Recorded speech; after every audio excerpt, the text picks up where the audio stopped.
Hola, bienvenidos a esta nueva ayudantía en la que vamos a estar hablando de un poco de lo que no se pudo hablar la semana pasada, que fue conservación de la cantidad del movimiento angular y también acerca de la ecuación de Bernoulli y ecuación de energía en general. Entonces, lo más importante para empezar con el capítulo, o más bien la sección de análisis integral, pero de la parte de movimiento angular, vamos a poner aquí, eh, la conservación de la cantidad del movimiento angular. Entonces, ¿qué es lo más importante para este capítulo? Ya habíamos hablado antes de la conservación de la cantidad de movimiento lineal. Cuando hablamos de una cantidad de movimiento lineal, siempre se habla de, pongámoslo así en términos de dinámica, ¿no? Se habla de un vector P. Y cuando ya hablamos de un vector de cantidad de movimiento angular, pues hablamos normalmente de un vector L. Entonces, ¿qué es lo que sucede? Antes el lineal, como lo dice la palabra, eran de movimientos que únicamente estaban en línea recta, ¿sabe? Y que podíamos despreciar aquellas curvas o movimientos circulares. En cambio, cuando hablamos de movimiento angular, pues por supuesto hablamos de, yo qué sé, del impeller de una bomba. Que el impeller de una bomba, si lo dibujamos, si alguien no lo ve así, son como los álabes que tiene la bomba. Por aquí va a entrar el fluido. De manera radial, eh, entra el fluido. Digamos que el fluido viene así, entra. Claro que esta vista está mal, ¿no? Porque debería de ser, la bomba se la dibujaría de la siguiente manera, así. Así se la ve la bomba, por aquí entra el fluido y por aquí sale pues de manera radial. Sin embargo, aquí la traté de dibujar de manera que se pueda entender. Entonces, el fluido va a venir así, pero una vez que ya entra a los álabes, va a tener un movimiento circular y a partir de esta gráfica de aquí, luego vamos a analizar ciertas velocidades relativas que son con respecto a la del chorro, una velocidad relativa con respecto a una tangente de los álabes y la misma velocidad circunferencial que tiene el movimiento de la máquina o del impeller de la bomba. Pero bueno, entonces eso es lo que sucede cuando hablamos de un movimiento angular. Ya son cosas circulares que incluso entran ya a una velocidad relativa. Y de manera matemática, lo que se podría decir pues es que a lo mismo lineal le agregamos un radio. Es como que hacer una especie de momento con la cantidad de movimiento angular. Entonces, este mismo vector, eh, cantidad de movimiento angular, va a ser lo mismo que el lineal, pero ahora cruz por un R.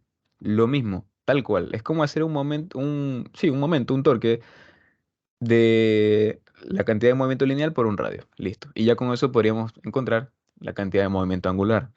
Entonces, de manera que ya sabemos eso, las ecuaciones van a estar descritas exactamente de la misma manera, ¿verdad? ¿Cómo lo habíamos definido antes? ¿Cómo lo habíamos definido antes? Vamos a ver así. En cantidad de movimiento lineal, las ecuaciones eran de la siguiente manera. Habíamos dicho que la variación de P, que ya habíamos dicho que esto es la lineal, ¿no?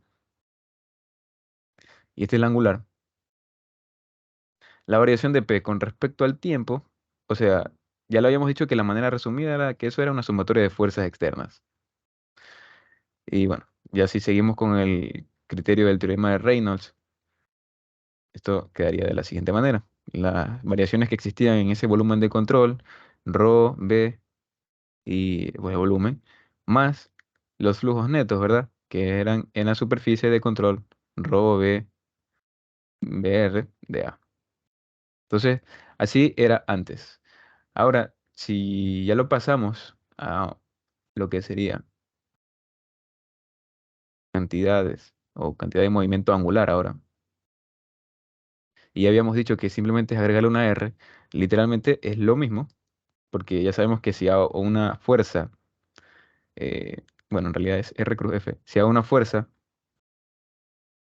le agregamos un radio, lo que estamos obteniendo pues es un torque, ¿no? Y un torque está visto pues en un sentido de movimiento o una interacción angular. Entonces, la ecuación lo que resultaría siendo acá abajo, en la parte angular, es que la sumatoria de esas R cruz F, que son momentos, ¿verdad? Externos, va a ser igual a, nuevamente, las variaciones que existen en el volumen de control Y exactamente igual, nada más que le agregamos este R cruz F en las variaciones en el volumen de control más todos los flujos netos que existen en ese superficie de control, que sería así. Ya voy a explicar qué significa esa BR que estoy colocando aquí. Y bueno, básicamente así es como quedaría. Ahora bien, ¿qué es lo que tenemos? Analizando ya las ecuaciones. Esta parte habíamos dicho que era un momento, un torque. Ahora, esta partecita de aquí, no hay nada, no hay acumulaciones. Ya se acuerdan de la parte de Reynolds, no hay acumulaciones en el volumen de control. Acumulaciones. En estos ejercicios no nada se va a estar acumulando. Así que el 99.9 de veces este valor de aquí va a resultar en ser cero. Entonces, podemos hacer así y eliminarlo por completo. Y pues lo que tenemos que analizar ahora es el segundo término, que ya habíamos hablado de que era los flujos, ¿verdad? Flujos netos. De manera resumida, si esto de acá era el flujo másico, ¿verdad? Si esto era el flujo másico, y bueno, y ahora vemos que tenemos RB, en la manera escalar o la manera resumida, lo que va a quedar es que esto va a ser la sumatoria, bueno, ya si hacemos una sumatoria, es lógico que es neto, de un R por ese flujo másico por la velocidad. Listo. Entonces, esta sería la ecuación, ¿no? Vamos a marcarla aquí. Esta sería la ecuación que vamos a estar usando en este capítulo. Básicamente eso es lo importante de este capítulo. No hay mucho más. eh, ahí queda. No hay mucho más en cuanto a fórmulas, ecuaciones en este capítulo, pero lo que sí debemos de recordar es acerca de esta velocidad relativa de la que yo estaba mencionando. ¿Por qué ahora vamos a trabajar con una velocidad relativa? Justamente por lo que habíamos mencionado acá. En el álabe, o bueno, voy a dejarlo por acá abajito.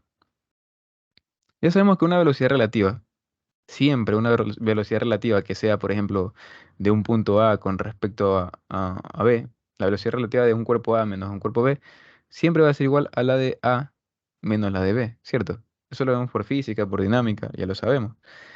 Pero bajo nuestro contexto de fluidos, lo que podríamos decir es que si tenemos, digamos que este es un eje, tenemos algo así.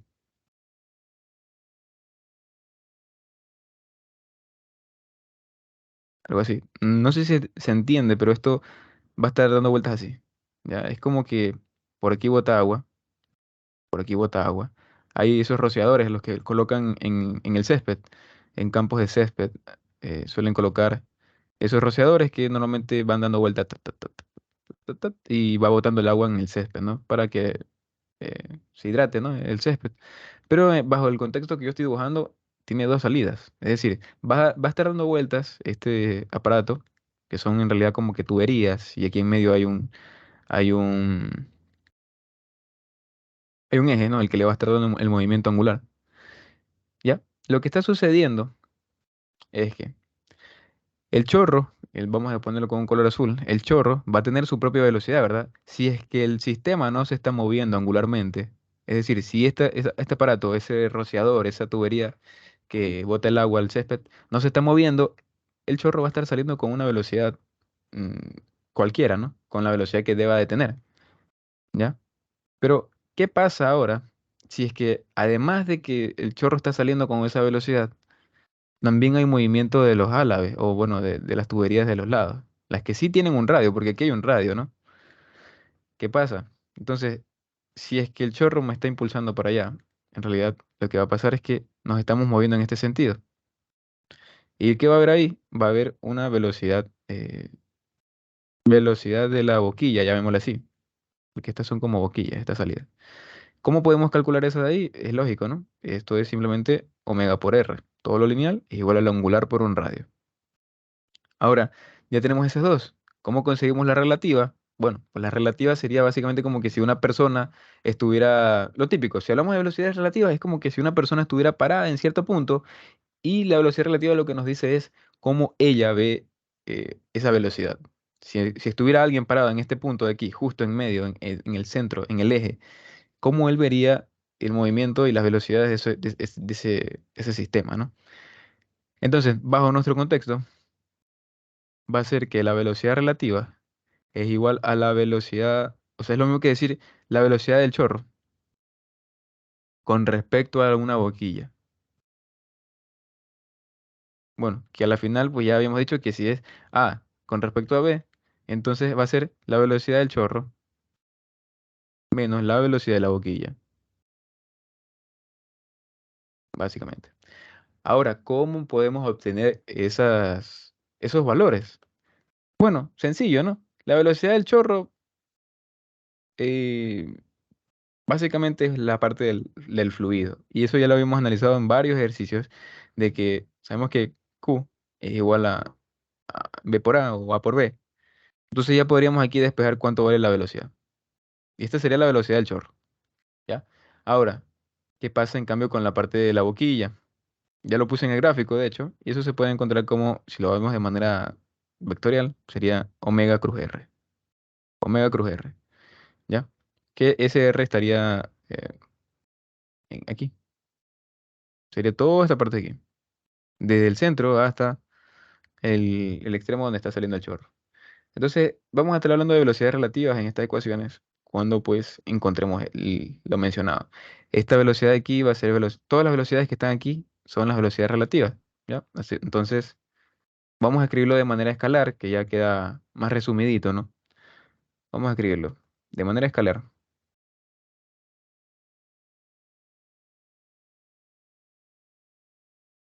De manera escalar tenemos que eso va a ser una sumatoria de momentos externos y que va a ser igual a una sumatoria de las salidas R por flujo másico en la salida y esto de aquí en la salida menos una sumatoria de las entradas. Era el flujo neto simplemente, ¿no? En la entrada y la velocidad en la entrada. Entonces ya vamos a ver cómo, en qué momento del flujo, en qué momento o cómo se usan esas velocidades relativas. Vamos a hacer un ejemplo, vamos a hacer un ejercicio, básicamente usando todo lo que hemos mencionado aquí. Vamos a hacer un ejemplo y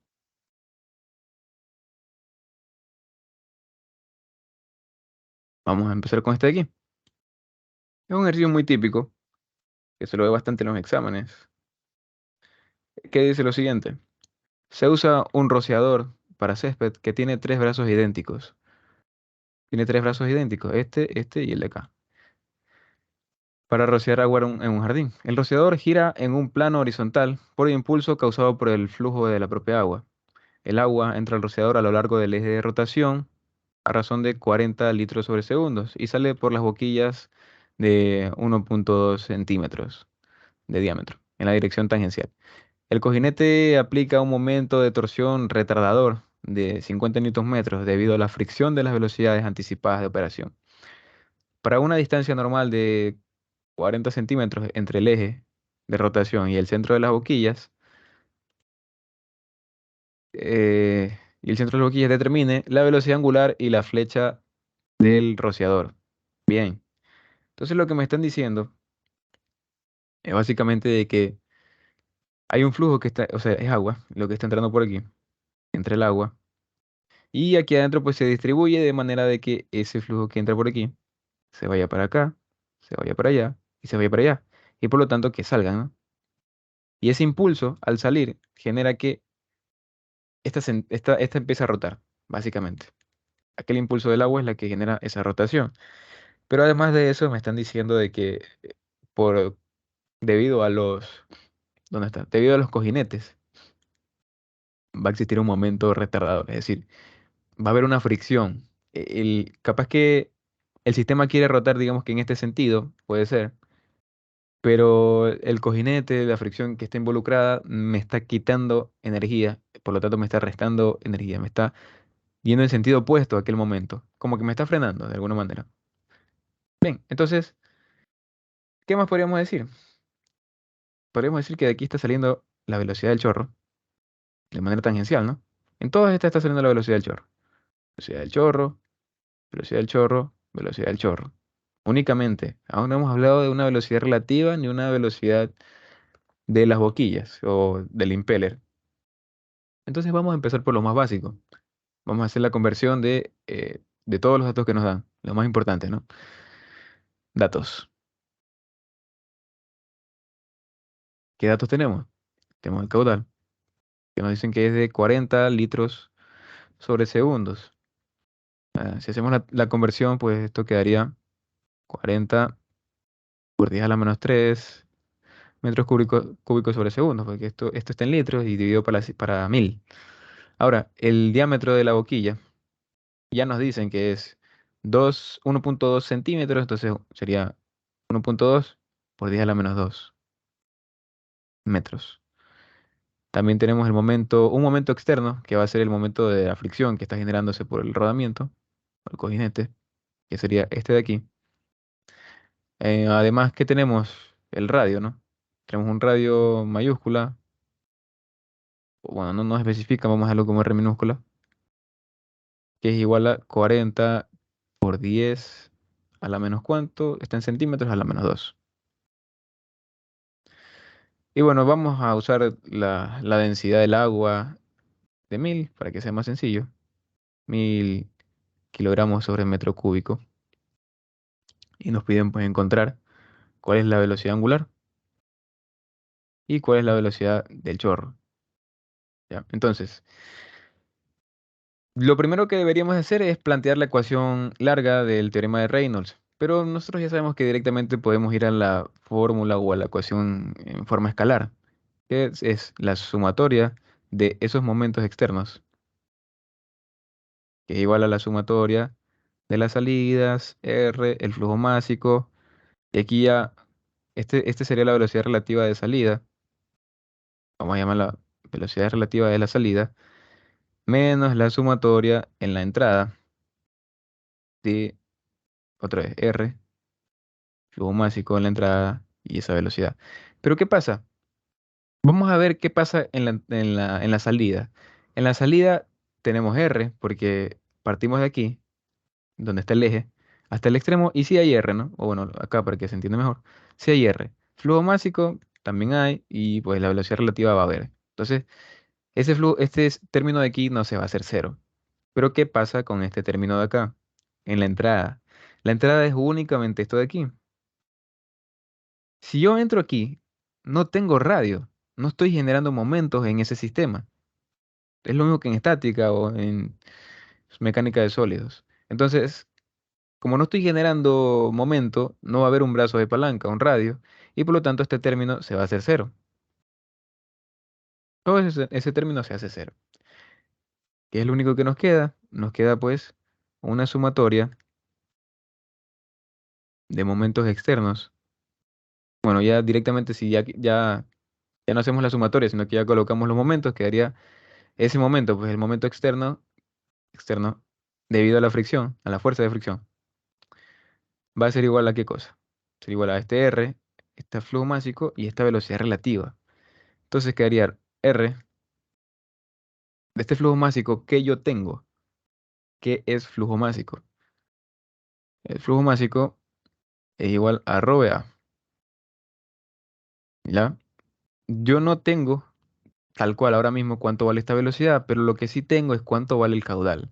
Entonces yo puedo convertir a esta partecita de aquí en un caudal y me quedaría así. Rho por caudal. Rho por caudal y por la velocidad relativa. Entonces, en esta parte de la velocidad relativa, de hecho es lo que queremos conseguir, por lo que habíamos mencionado en la parte de las ecuaciones de aquí arriba. La velocidad del chorro y la velocidad de la boquilla. Entonces vamos a estar obteniendo esta velocidad relativa con respecto pues al álave y el fluido. Bien, entonces la velocidad relativa va a ser igual a el momento externo por el radio, el ρ y el q.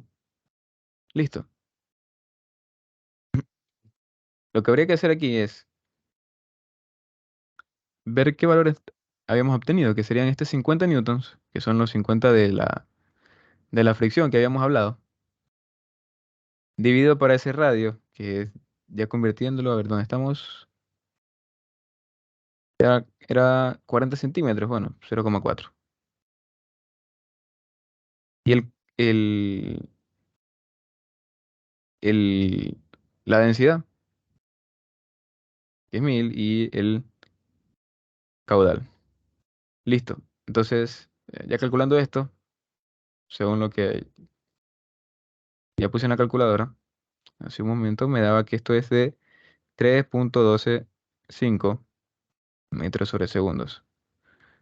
Bien, pero esta es la velocidad relativa, es decir, ya habíamos hablado que es como que si hubiera una persona parada en el centro del eje, la cual está viendo el movimiento del agua, y lo que ella ve es esto. Bien, eso es lo que me piden. En ninguna de las dos preguntas, ni literal A ni literal B, me pide eso. Entonces aún me falta encontrarlo. ¿Cómo puedo encontrar eso?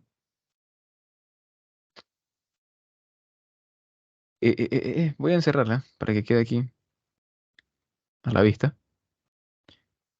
¿Qué otra cosa podríamos obtener? A ver, la velocidad del chorro es sencilla, ¿no?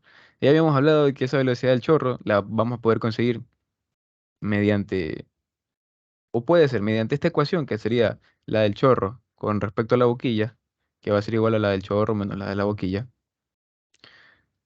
Pero ¿qué me falta? Tengo la relativa, sí, tengo esa relativa. Tengo la del chorro. ¿Cómo la puedo encontrar? Ya habíamos hablado de que esa del chorro es la del fluido, ¿verdad? Típico. Caudal es igual a velocidad por área. Tengo caudal, tengo el área de esa tubería de salida, entonces puedo encontrar esa velocidad del chorro. Mm, sí, ¿no? Y por continuidad, por continuidad. Por continuidad podemos emplear ¿qué cosa? Que el caudal de la entrada es el caudal de la salida, ¿verdad? Aquí no se está perdiendo nada de caudal, simplemente aumenta la velocidad, disminuye el área o viceversa. Entonces aquí la velocidad del chorro termina siendo que esto es Q dividido para ¿cuántas áreas? Tres áreas. Porque el caudal que viene por aquí se reparte en una, dos y tres áreas. Entonces va a ser, la velocidad del chorro va a ser igual a caudal dividido para las tres áreas, que quedaría 40 por 10 a la menos 3 dividido para las tres áreas, que sería pi cuartos. Tengo que mover esta cosita. Sería pi cuartos por, ¿cuál era el diámetro? 1,2 por 10 a la menos 2 al cuadrado.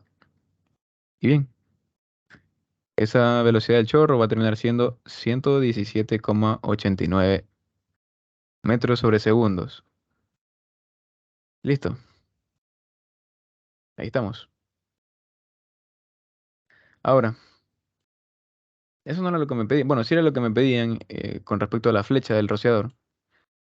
Pero más importante también es la velocidad de rotación, me dicen, velocidad angular. Entonces, la velocidad angular ya sería súper sencillo porque ya tenemos todo cómo calcularlo. Ya únicamente sería venir y reemplazar acá, y que mm, va a terminar siendo la velocidad de la boquilla. A ver, esto pasa por acá y esto se devuelve para allá. La velocidad de la boquilla va a ser igual a la velocidad del chorro menos la velocidad relativa. Esta velocidad de la boquilla ya sabemos que es omega por R. Entonces, omega por R va a ser igual a, ¿dónde está? 117,9, que es lo de acá arriba, menos la relativa, 3,13, pongámosle.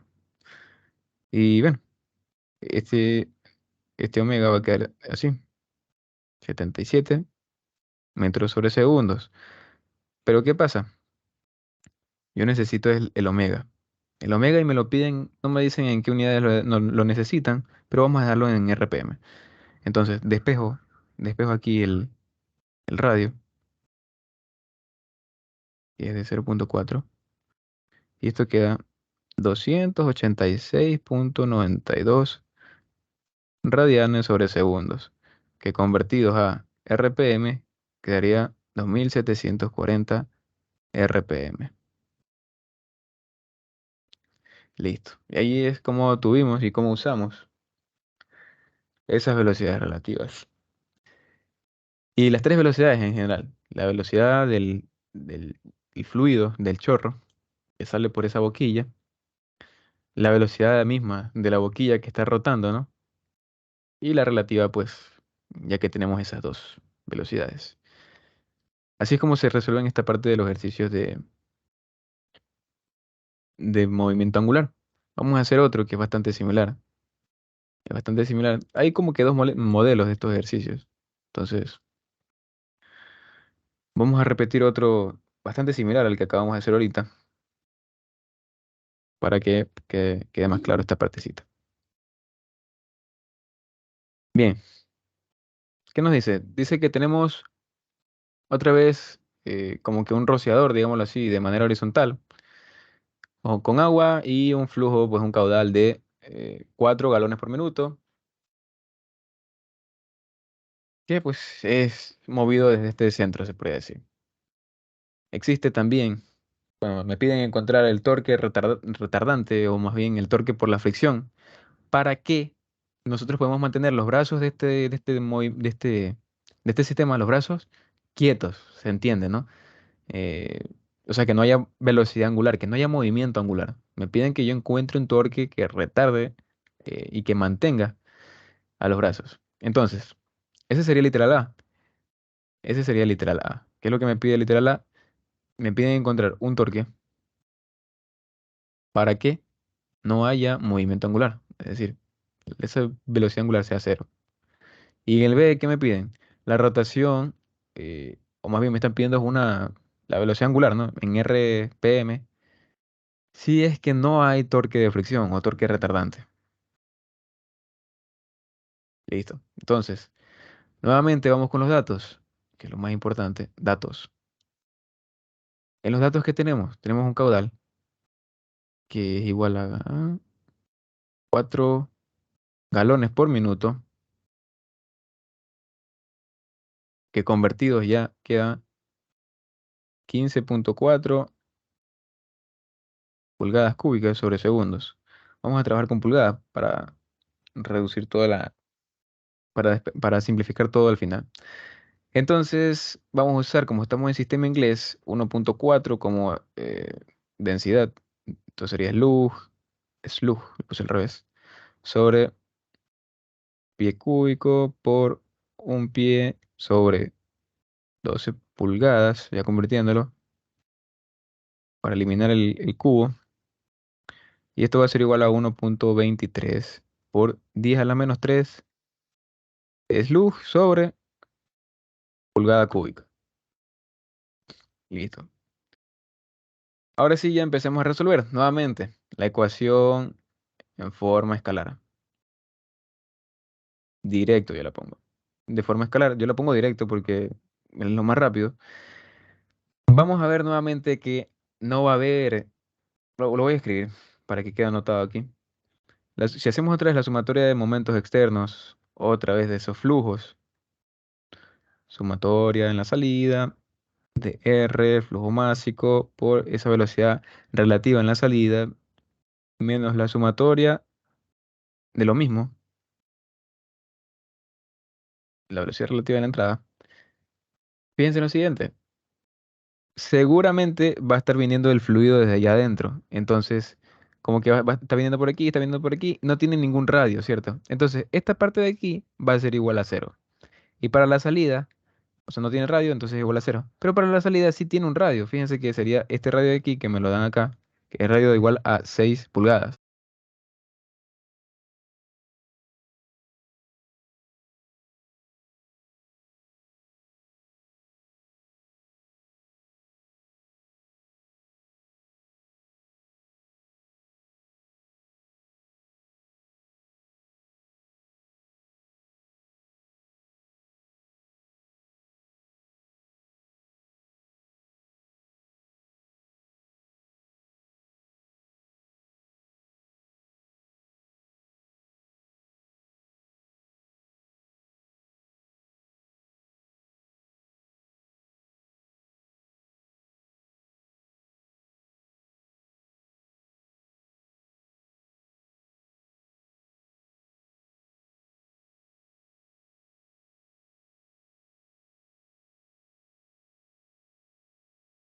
está pasando un vendedor afuera de mi casa.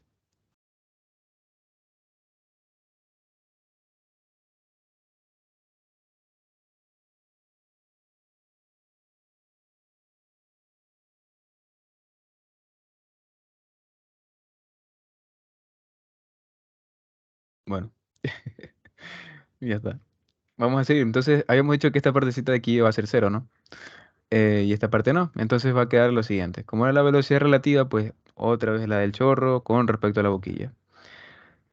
Vamos a empezar a reemplazar con lo que tenemos. Ahora sí nos menciona que es una R mayúscula, así que vamos a dejarlo en términos de esa R mayúscula. Otra vez el flujo másico aquí es igual, Roku, ¿verdad? ¿Por qué lo dejo en términos de Roku? Porque es lo que tengo en los datos. Entonces beneficia simplemente usar los datos que ya tengo en lugar de estar descomponiendo más. Eh, bueno, dejémoslo como Roku. Y pues la velocidad relativa con respecto, ¿qué sería? La velocidad del chorro menos la velocidad de la boquilla. Lo mismo que hemos estado hablando. Entonces, esa sumatoria de momentos externos va a ser igual a qué cosa? A R rho Q. La velocidad del chorro, ¿cómo la obteníamos? Otra vez, por continuidad.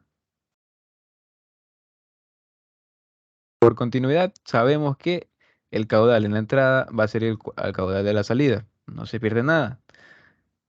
Bien, entonces, esa velocidad, o sea, el caudal que entra por aquí va a ser el mismo caudal que sale por acá y por allá. Es como que lo tengo que dividir, ¿no? Para las dos áreas. Entonces, esto me va a quedar que la velocidad va a ser igual. La velocidad del chorro, por supuesto, va a ser igual al SQ dividido para las dos áreas. Claro, ¿no? Y esto va a ser igual a Q2 pi cuartos por el diámetro al cuadrado. Y ya resumiendo o simplificando, va a quedar 2 acá arriba, porque queda un 2 acá abajo, pi por el diámetro al cuadrado.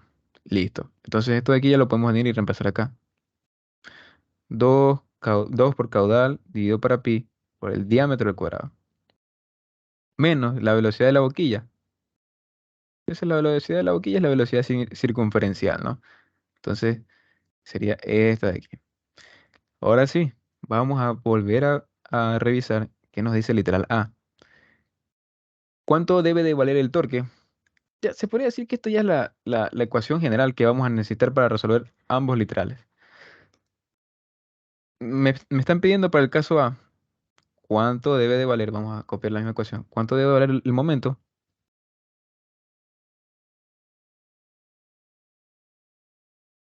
Pa- Uy, uy, uy, ahí está.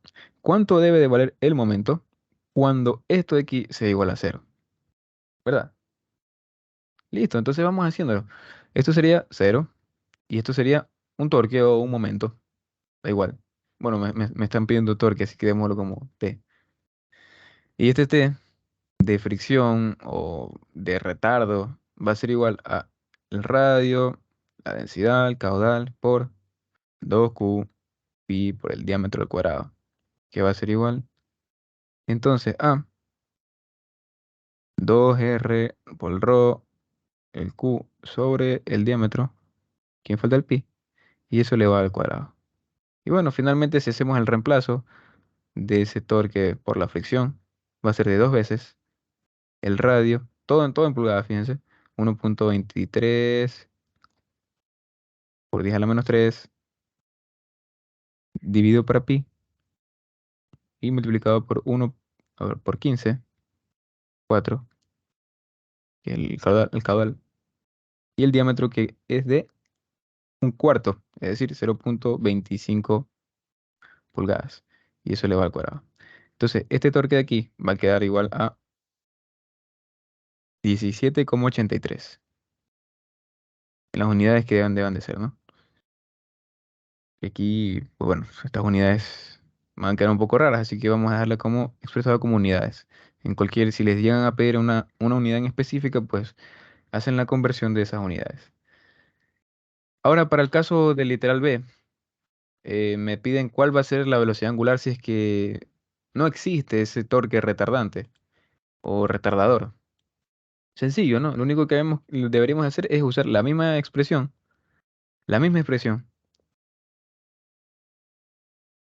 Y ahora simplemente con la diferencia de que no va a haber, no va a haber este momento.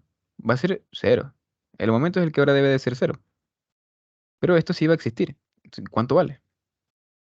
Entonces, mm, esta parte que es una constante la puedo pasar a multiplicarse por el cero. O a dividirse sería con el cero. Y le va a quedar simplemente que esto va a ser igual a 2q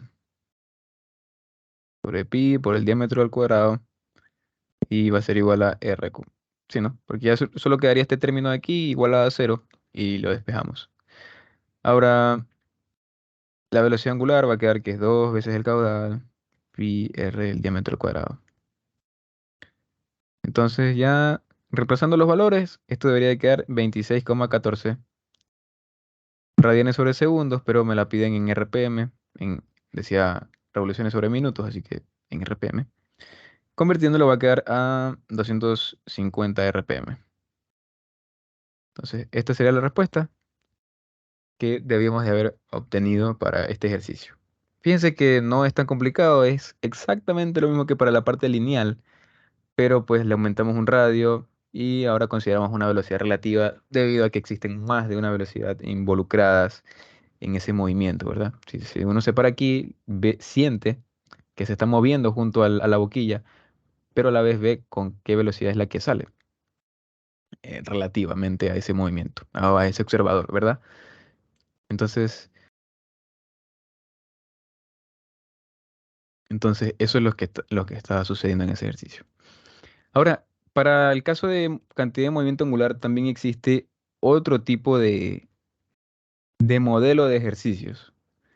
Existe este modelo de ejercicios en el que ya no me hablan de que está fluyendo agua a través de una boquilla, una bomba, el impeller de la bomba, sino que más bien me hablan de que hay ya un sistema puesto de tuberías, un sistema está colocado, ¿no?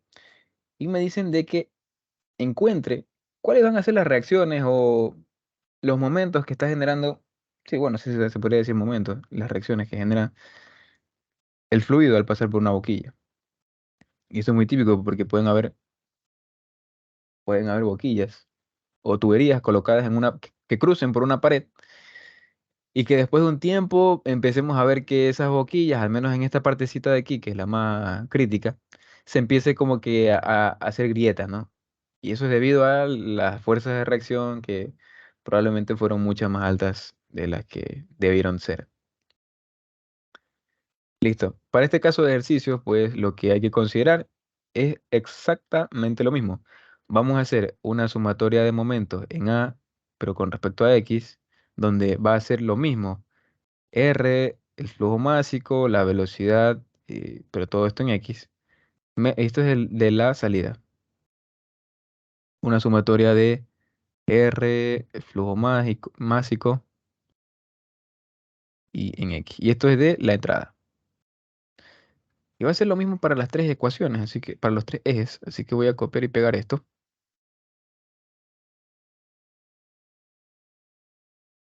Esto sería Y, Y y Z, Z.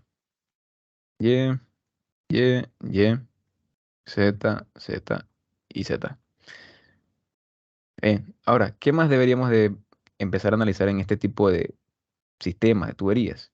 Primero, nuestro volumen de control. Nuestro volumen de control va a ser así. Siempre lo hago de líneas punteadas, pero es bastante grande ese sistema de control, así que vamos a hacerlo igualmente. No importa. Listo. Ese sería nuestro volumen de control. Segundo paso, deberíamos de coger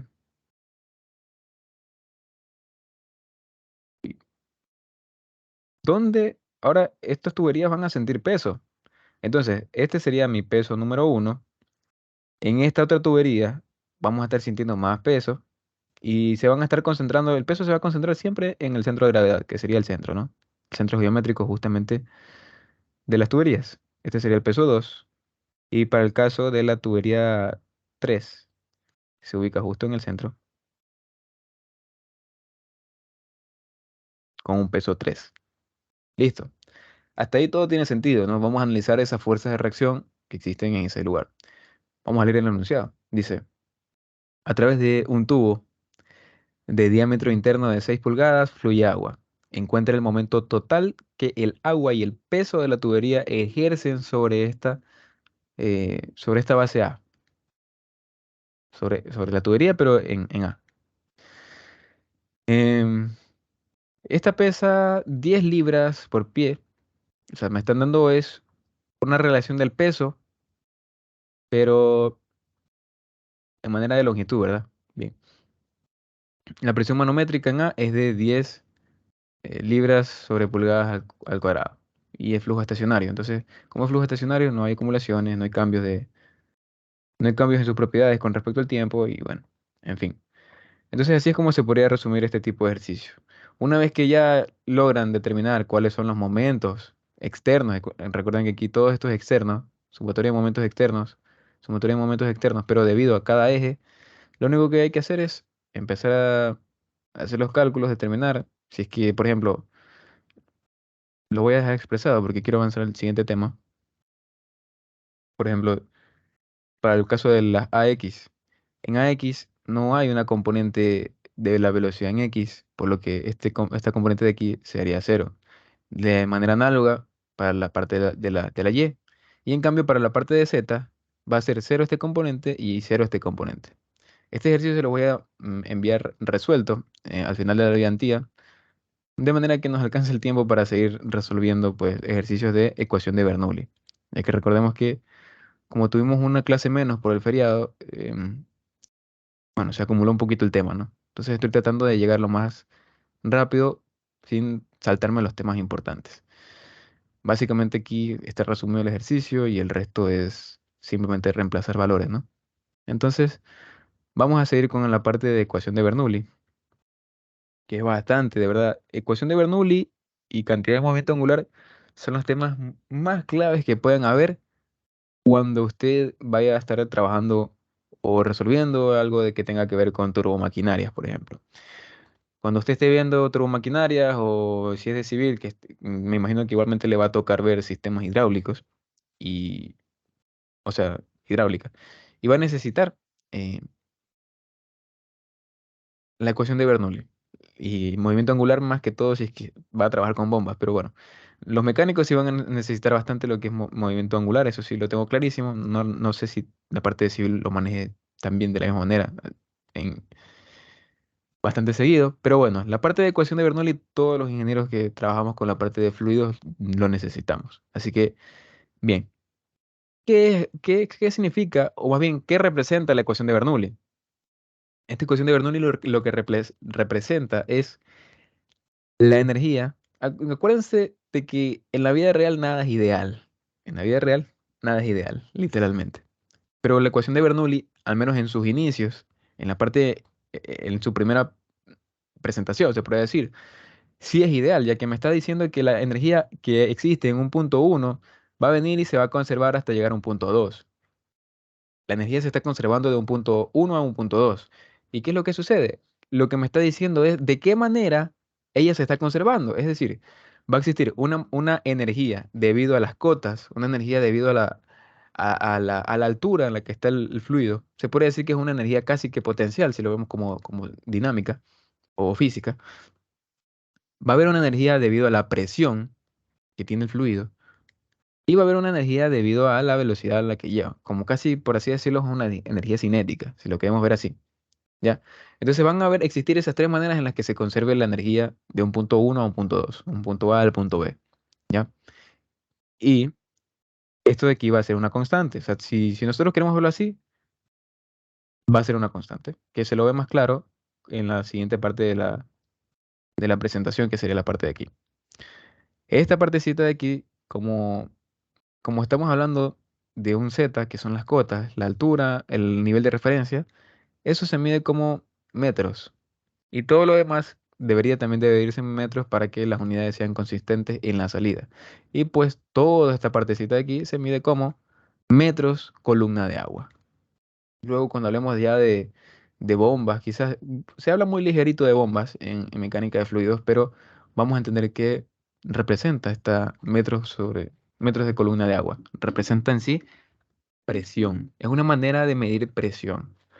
Quizás ahora no se entienda mucho, pero es una manera de medir presión. La energía que tiene el fluido de manera de presión, a manera de presión, ¿ok? Eh, Otra cosa, a mayores presiones dentro de una tubería va a existir menos velocidad. Eso es un concepto que quizás nos pueda servir de algo. A ver, continuando entonces, hablando de lo que la energía se conservaba, por ejemplo, en este sistema de aquí en el que estamos revisando, esta sería la parte, se podría decir que antes, así como en conservación de la energía en física, en dinámica, y esto va a ser después, lo que sucede en el punto uno y lo que sucede en el punto 2. Esto de manera ideal si es que no existieran pérdidas. Pero ¿qué pasa? ¿Se acuerdan que en física si es que habían fuerzas no conservativas, habían pérdidas? Y en física lo que hacíamos era que la energía mecánica al inicio era igual a la energía mecánica al final, si es que era ideal. Pero cuando no era ideal, la energía mecánica en uno, había que restarle el trabajo generado por las fuerzas, uy, el trabajo generado por las fuerzas no conservativas. Y eso sí va a ser igual a la energía en dos, porque esto ya es lo real, con pérdidas. Lo real con pérdidas. Entonces, en la vida real, todo tiene pérdidas. Casi todo tiene pérdidas, ¿ya? Todo tiene pérdidas. Si usted lanza un balón al suelo, el balón no le va a llegar a la misma altura. ¿Por qué? Porque hubo pérdidas en el suelo de energía. Esa energía se convirtió en sonido. Llega al suelo y suena, el balón suena. Se perdió por la fricción en el instante en el que se tocó con el suelo. Existen muchas pérdidas en la vida real. Y va a suceder lo mismo en la parte de las tuberías. Fíjese que aquí las tuberías no es que son perfectamente lisas. Las tuberías van a tener pequeñas rugosidades en esta zona de aquí. Tanto aquí como arriba, ¿no? Obviamente.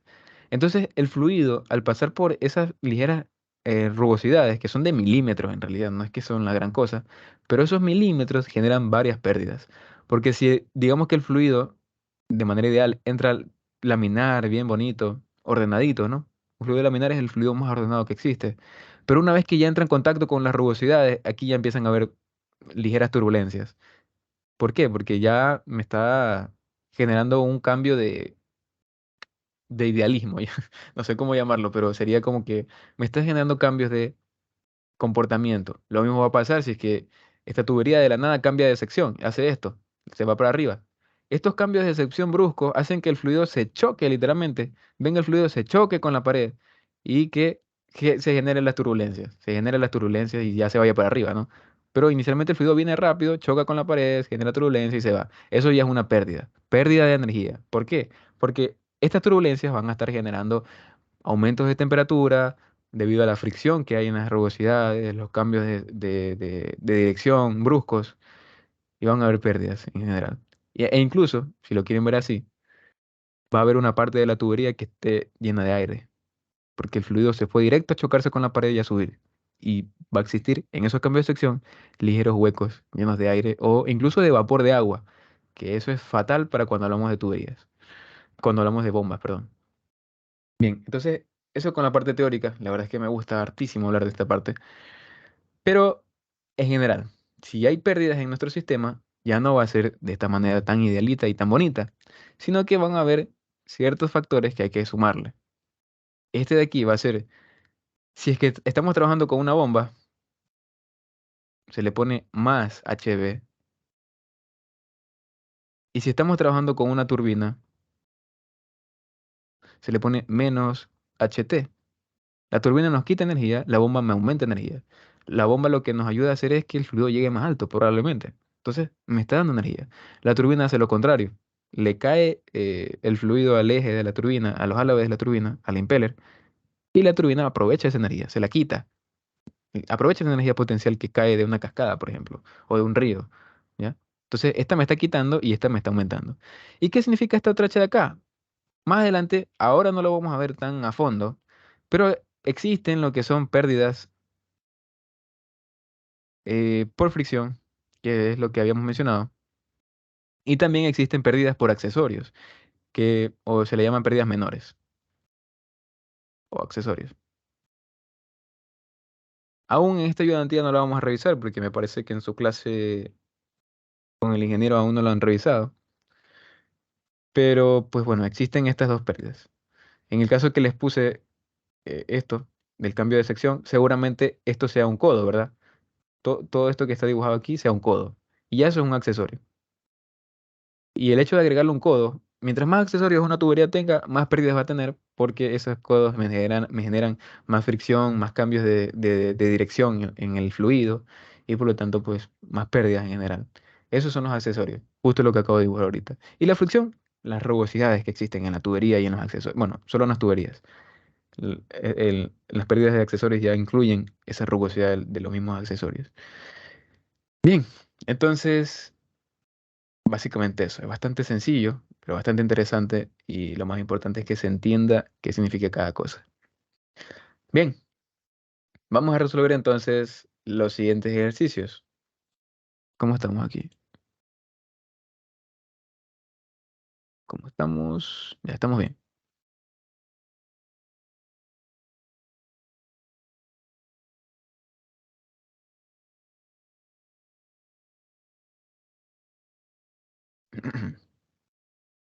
Bien, me dicen, cuando la bomba de la figura proporciona 220 metros cúbicos por hora de agua a 20 grados centígrados desde el depósito, la pérdida total de carga por fricción es de 5 metros, 5 metros. El flujo se descarga a la atmósfera a través de una tobera. A ver, es verdad que yo les había dicho que al principio no íbamos a analizar pérdidas, es verdad. Pero casi todos los ejercicios ya me dan una pérdida. No me dicen cómo la calculo, no me dicen cómo la determino, cómo la encuentro. De momento no nos importa para nada cómo obtener esa pérdida. Solamente me está diciendo, mira, existe una tubería que tiene pérdidas por fricción. Fin. No me dicen nada más. ¿Ok? Así que yo lo primero que debo de hacer es simplemente escribir la ecuación de Bernoulli incluyendo las pérdidas. O de manera general se le llama ecuación de la energía. ¿Y cómo sería? Sería Z1 más P1, peso específico, velocidad en 1 al cuadrado. A esto de aquí normalmente se lo llama carga dinámica. Más tenemos una bomba, hay que ponerle. Y Z2 más la presión en 2 por 2. Más velocidad 2 sobre 2G más las pérdidas que hayan por fricción y accesorios de un punto 1 hasta un punto 2. A ver, primera cosa que se debe de hacer, no olvidarse nunca de elegir un punto de referencia. Porque yo tengo una Z, que es una cota. Es una altura como más o menos lo hacíamos cuando medíamos energía potencial gravitacional. Nosotros debemos de definir ese sistema de referencia. ¿Cuál sería el más conveniente aquí?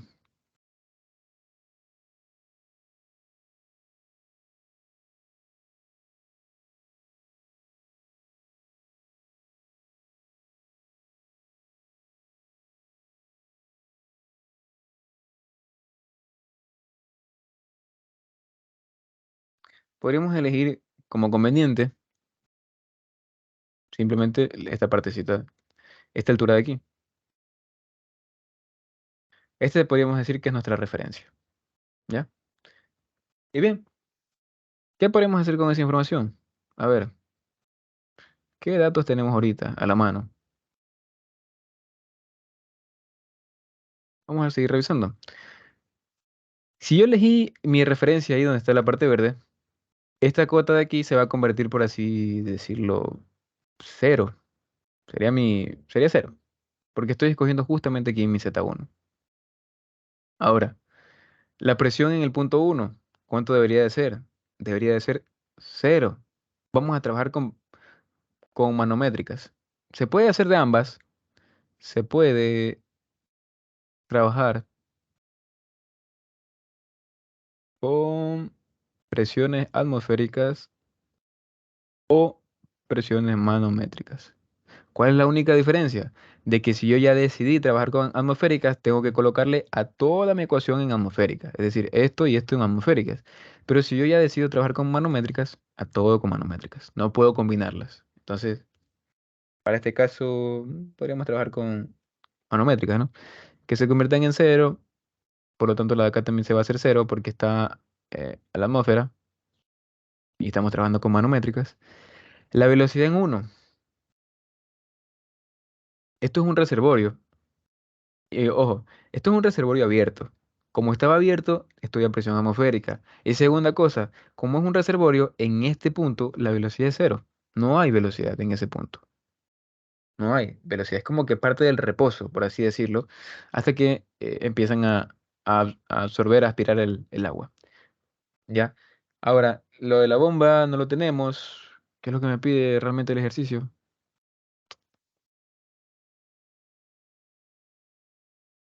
Bueno, no me está pidiendo nada, ¿no?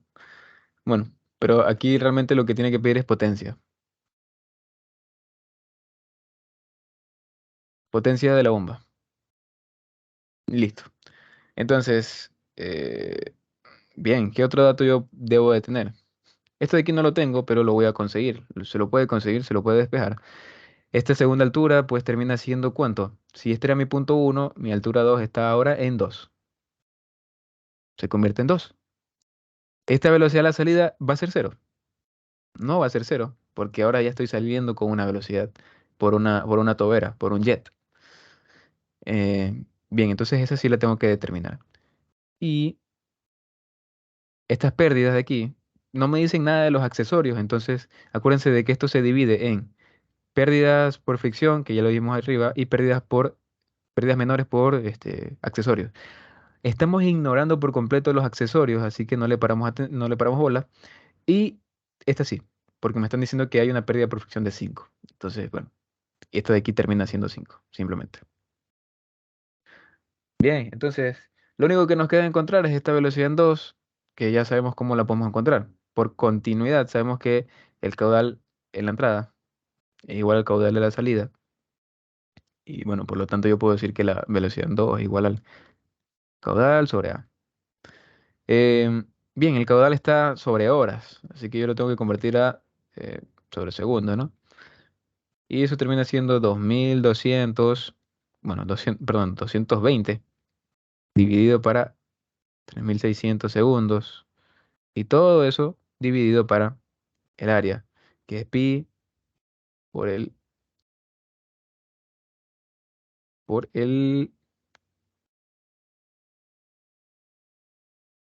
diámetro al cuadrado. ¿Y cuál es el diámetro de esa tubería?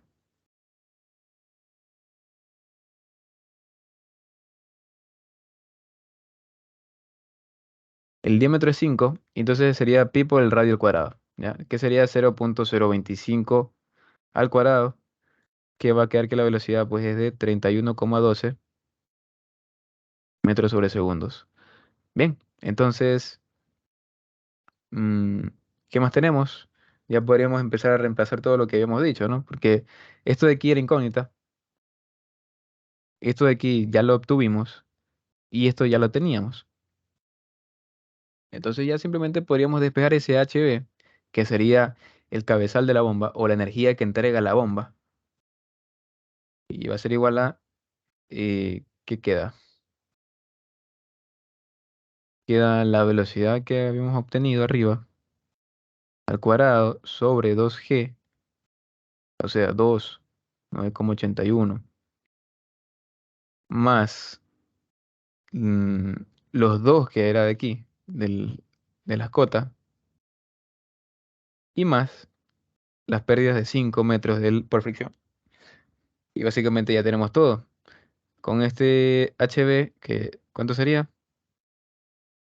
56,4 por metros de columnas de agua, ¿no? Ese sería el cabezal de la bomba, es decir, esa es la energía que le está entregando la bomba al sistema.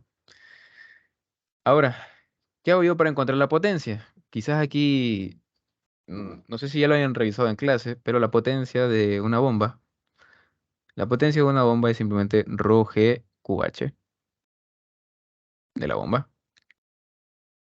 Rho g QH es muy parecido a lo que teníamos antes de presiones. De hecho, rho g por H, acuérdense, rho g H, ¿qué era? Era una presión, ¿verdad? Un delta P. Multiplicado por un caudal ya se convierte en potencia. Entonces, para que lo vean una manera diferente de aprendérselo. Vamos a empezar a reemplazar. Tiene la densidad de 1000. Bueno, dice a 20 grados, pongámosle 998. La gravedad que es 9,81.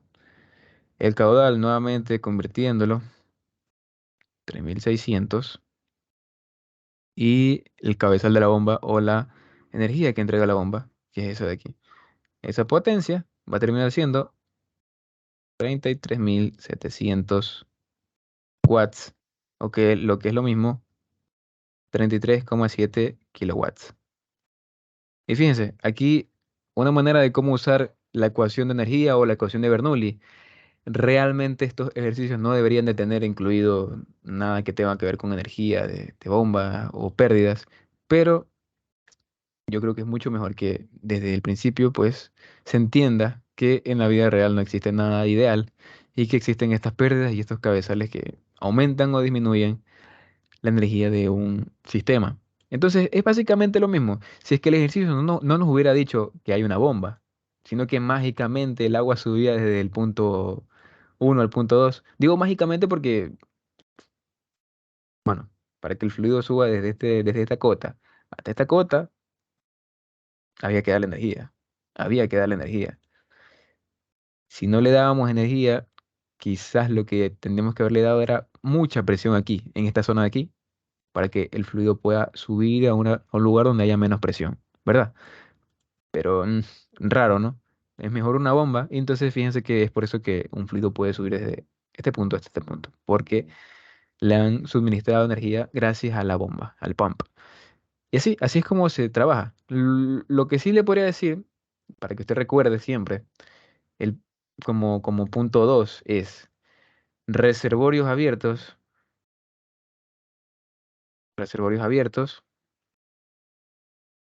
me generan presiones atmosféricas o presión manométrica igual a cero. Otra consideración, en reservorios. En reservorios me refiero a tanques, a ríos que estén en reposo y todo eso. En reservorios, esa velocidad ahí va a ser cero.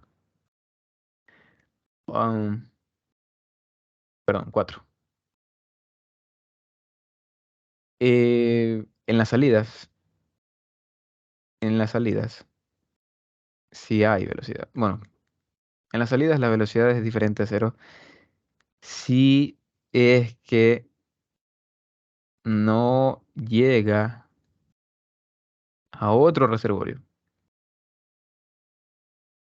Porque ¿qué hubiera pasado si yo tenía aquí un reservorio y yo qué sé, la tubería me conecta, vamos a ponerlo más abajo. Aquí yo tengo un reservorio, tengo la tubería, aquí está la bomba, y todo eso se conecta con otro reservorio, digámoslo así, con otro reservorio, otro tanque. Ahí ambas velocidades son cero, ¿no? Y si esto está abierto a la atmósfera, la presión atmosférica va a estar ahí. Acá también la presión atmosférica va a estar ahí, las velocidades van a ser igual a cero y las velocidades van a ser igual a cero. ¿Por qué? Porque están llegando a un reservorio y otra vez al punto de arriba va a estar quieto, básicamente. Así que tengan mucho cuidado con eso. Y esas son las consideraciones principales de usar la ecuación de Bernoulli. La verdad es que no hay mucho más, es bastante sencillo. Así que vamos a pasar con el último ejercicio de esta ayudantía, que dice lo siguiente. Una bomba de bomberos saca agua del mar con una densidad relativa de 1,025 mediante un tubo sumergido y la descarga a través de una tobera. O sea, descarga el agua a través de una tobera. Según se representa en la figura, la pérdida total de carga es de 6,5 pies. La pérdida total de carga es de 6,5 pies. Eso es una pérdida por fricción seguramente. Y me dice, si el rendimiento de la bomba es de 75%, ¿qué potencia requiere la bomba para su funcionamiento?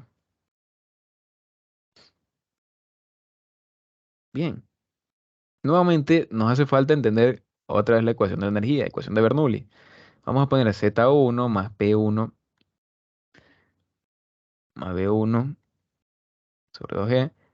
Tenemos bombas, así que hay que agregarle la energía de la bomba. Z2 más P2, 2 y 2G. Más H1 hasta el punto 2. Para que quede por aquí, la potencia, ya habíamos dicho que era ρ g q h, ¿verdad? Ya habíamos dicho que era ρ g q h, pero ahora si incluimos ya incluso menos ideal todavía, si ya incluimos una eficiencia de la bomba, la eficiencia se coloca aquí. A veces le colocan como E, la eficiencia. Vamos a dejarla como E para este caso, pero normalmente se le pone como N, una N así. Ok, mm, ¿qué más necesito? Yo necesito saber, bueno, esto también se puede escribir en términos de ρg, que es el peso específico, ¿verdad? Peso específico QHB sobre esa eficiencia. La densidad o el peso específico de el agua de mar también se los dan, que es 63,96 libras fuerza sobre pies cúbicos, ¿verdad? ¿Por qué me dan este peso específico y me dan esta densidad relativa? Porque pues ahí yo voy a poder encontrar algo, seguramente pueda despejar algo. Y si me lo piden, también otra conversión importante, ya cuando trabajamos con potencias, esta de 550, que un HP es igual a 550 pies libras fuerza sobre segundo. Bien, entonces yo creo que por ahí tendríamos los datos más importantes antes de empezar a resolver este ejercicio. Vamos analizando nuevamente qué datos se van, qué datos se quedan de esa ecuación de Bernoulli. Primero, debemos de elegir una cota. Yo nuevamente elegiría una cota por aquí. Creo que es la más sencilla, ¿no? Una referencia. Y bueno, si yo cojo mi referencia ahí, mi Z1, mi punto 1, va a ser 0. Y este de acá va a ser mi punto 2. La presión en 1, ¿cuál sería? Estoy al ambiente, ¿no? Eso está abierto, se nota que es como un río. Entonces, de hecho es un mar, es sacado de agua de mar, está abierto. Esta presión, si trabajo con manométricas, es 0. La velocidad va a ser 0 también, ¿no? Porque estamos en el mar y aquí se nota que es como tomarlo como un reservorio. La energía que me otorga la bomba, no la sé, la tengo que determinar. Y bueno, mi Z2, ¿cuánto sería? Mi Z2 sería la altura donde está el punto 2, que es 10 pies. Salgo a la atmósfera, así que es 0, por la presión atmosférica otra vez. Y aquí sí voy a tener una velocidad, sí tengo una velocidad, que la tengo que determinar. Y por último, pues sí tengo cuánto vale esas pérdidas por fricción, que es de 6,5, ¿no? Entonces, no hay mucho más. La verdad es que es otra vez lo mismo de siempre. Es bastante sencillo, como les dije al inicio. Una vez que se entiende el concepto, es bastante sencillo analizar estos ejercicios. Entonces sería la energía que me entrega la bomba, ya despejando esto de aquí, va a terminar siendo la velocidad 2 que está aquí, que la podemos calcular nuevamente con caudal y el área, sería 120 al cuadrado sobre 2G. G en sistema inglés es 32,2, más los 10 que están aquí, más los 6,5 que son de la pérdida de por acá. Y todo eso ahí va a ser igual a 240,1. Y esto va a estar en pies, ¿ya? Esa es la pérdida, sería pies de columna de agua, básicamente. La energía que me entrega la bomba. Em, ¿Qué otra cosa podríamos mencionar de aquí? Bueno, aquí ya nos habían dado esto, ¿no? O sea, no hace falta calcular nada, ahora que lo veo. Ahora lo que podemos decir es que si yo quiero encontrar el valor de Q para poderla reemplazar en esta ecuación de aquí, ¿por qué? Porque ya tengo cuánto vale el peso específico del agua de mar, ya lo tengo.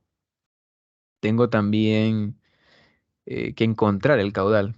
Es fácil, ¿no? Como lo que habíamos mencionado, es Q es igual a V2 por A,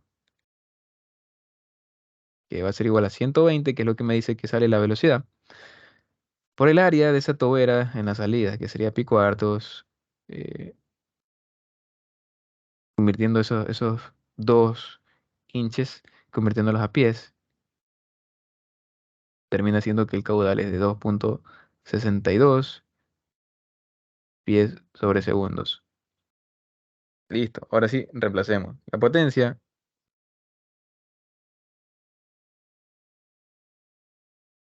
va a ser igual a los 63,96 que es de peso específico, el caudal y por último el cabezal que es de 240,1. Y eso dividido para la eficiencia, ¿no? Ya sabemos que la eficiencia es igual a la potencia que sale dividido para la potencia que entra. En este caso, la presión, o bueno, la potencia hidráulica, esto para que no se lo aprendan de memoria, sino que lo sepan. La potencia hidráulica, que en este caso es la de salida, no debí poner eso, el POT, POT de potencia hidráulica es igual a rho GQH, de GQH, que es el cabezal. La potencia mecánica es igual a el torque por la velocidad angular, ¿ya? Entonces, en este caso, lo único que me están pidiendo es que encuentre cuál sería la potencia de la bomba. Es decir, no me piden potencia hidráulica, me piden potencia mecánica, potencia de la bomba. Es decir, yo ya sé que es entrada, salida sobre entrada, en este orden, porque yo sé que la entrada debe de ser mayor que la salida. Entonces, esto tiene que ser menor que uno. Eh, Me va a quedar que la salida es la hidráulica y la entrada es la mecánica. Entonces, despejando, me queda que la potencia mecánica es igual a la potencia hidráulica dividido por la eficiencia. ¿Qué es lo que tengo acá? Es lo que tengo escrito en el lado izquierdo, ¿no? Que sería P rho g QH sobre la eficiencia. Entonces, de aquí es donde sale. Es importante que se lo sepan así que nunca se lo van a olvidar. 75, y bueno, ahí queda que la potencia, ya reemplazando, queda 53.646,41 pies por libra fuerza dividido para los segundos. Y convirtiéndolo en HP con la conversión que está aquí, queda que es de 97,5 HP. Listo. Eso sería toda la manera importante de cómo resolver los ejercicios. Repito, o resumo. Reservorio abierto, presión manométrica cero. El fluido está saliendo a un sistema abierto o a la atmósfera, presión atmosférica o presión manométrica cero. Las cotas uno la define donde uno quiere. Puedo haberlo cogido por acá. Simplemente lo que me hubiera cambiado es que mi Z1 era cero, pero mi Z2 ya iba a ser ¿cuánto? 6 más 10, así iba a ser 16. Y es la única diferencia. Entonces, eh, es básicamente lo que había que entender. Eh, para calcular las velocidades, en este caso ya me lo daban, pero podía haberlo hecho con caudal.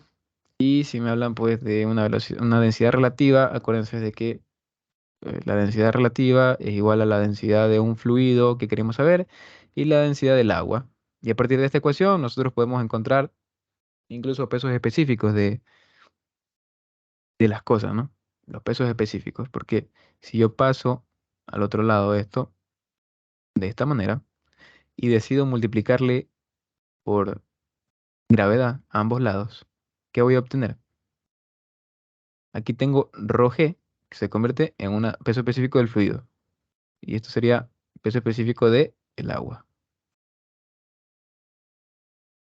Entonces, bueno, básicamente eso, ¿no? Bueno, sería esta partecita de aquí sería. Esto y esto se convierte en el peso específico del agua multiplicado por el SG del fluido. Y bueno, en caso de que sea necesario, ¿no? Pero bueno, en este caso no fue necesario ya que el problema nos entregaba el peso específico del agua de mar. Y bueno, eso ha sido todo por la ayudantía de hoy. Si tienen cualquier consulta, ya saben, me la pueden hacer saber y pues estaré respondiendo sus mensajes por Teams y por WhatsApp. Cualquier mensaje, si ven que no les respondo, pruébame a escribir, por favor, que a veces se me pasan los mensajes o se me pasa por alto que tengo un mensaje que responder pendiente. Así que por favor, no se olviden de comunicarme cualquier consulta, cualquier duda con respecto a la materia y cualquier cosa en general. Esto sería todo, espero que haya quedado bastante entendido, bastante compacto y pues bueno, nos vemos la siguiente semana, en la semana previa a los exámenes del parcial. Muchas gracias por ver la grabación y Nos vemos en la siguiente.